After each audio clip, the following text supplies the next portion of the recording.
Love is one of the most beautiful and profound experiences we can have as human beings. It inspires poetry, music, and art. It gives our lives meaning and purpose. But love is also complicated. Beneath the surface of romance and connection lies an uncomfortable truth. Love and attachment are not the same thing. In fact, they're often at odds with each other. Today, we're going to explore this uncomfortable truth and what it means for our relationships, our happiness, and our understanding of love itself. Let's start with attachment. Attachment is the emotional bond we form with others. It's what makes us feel safe, secure, and connected. But here's the uncomfortable truth. Attachment is often rooted in fear. Fear of being alone, fear of rejection, fear of losing what we have. Think about it.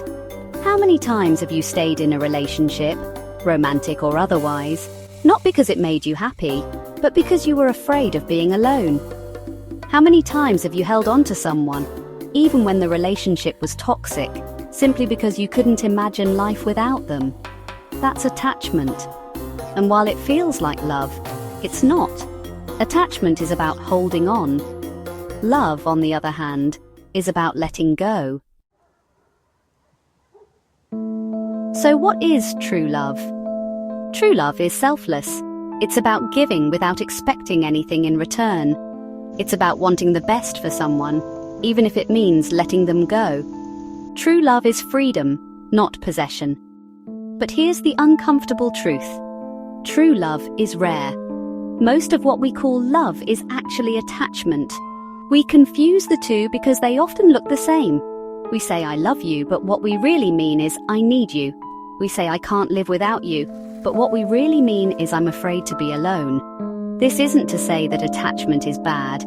It's a natural part of being human. But when we mistake attachment for love, we set ourselves up for disappointment.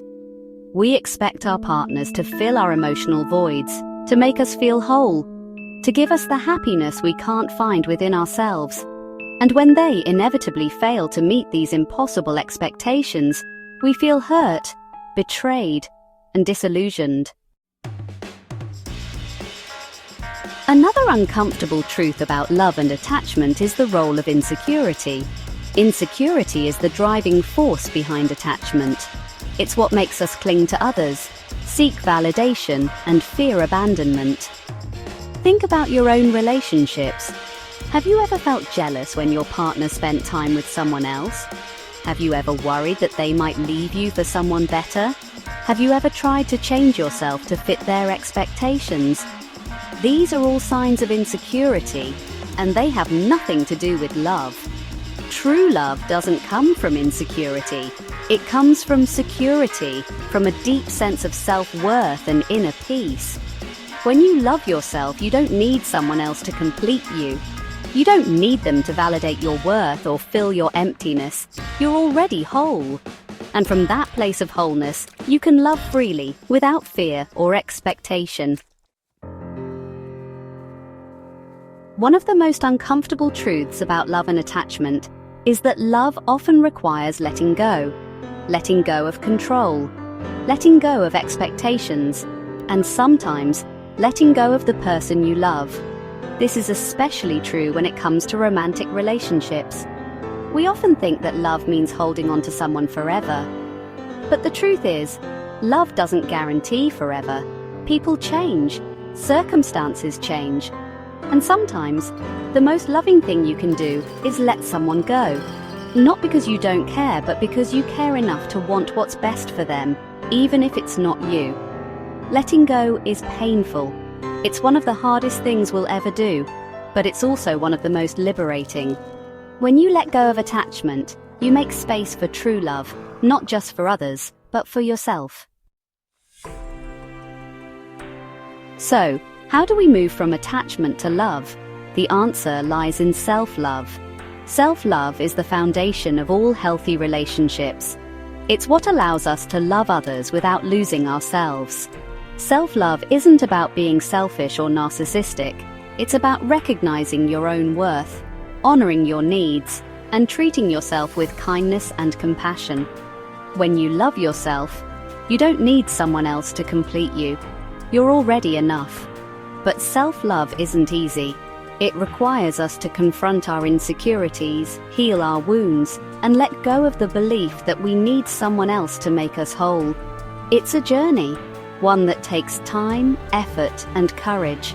But it's also the most important journey we'll ever take. When we move beyond attachment and insecurity, we discover the beauty of unconditional love. Unconditional love is love without conditions. It's love that doesn't demand or expect.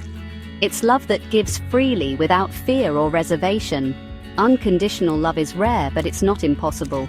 It's the love a parent feels for their child, the love a friend feels for a friend. The love that says, I see you, I accept you, and I love you, not for what you can give me, but for who you are. This is the kind of love we should strive for, not just in our romantic relationships, but in all our relationships. It's the kind of love that heals, transforms, and uplifts. It's the kind of love that makes life worth living.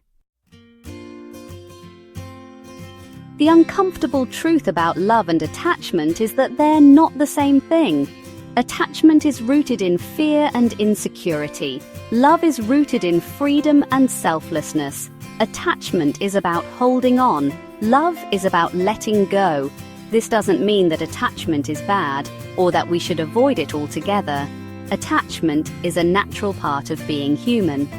But when we mistake attachment for love, we set ourselves up for disappointment. We expect our relationships to fill our emotional voids, to make us feel whole, to give us the happiness we can't find within ourselves. And when they inevitably fail to meet these impossible expectations, we feel hurt, betrayed, and disillusioned.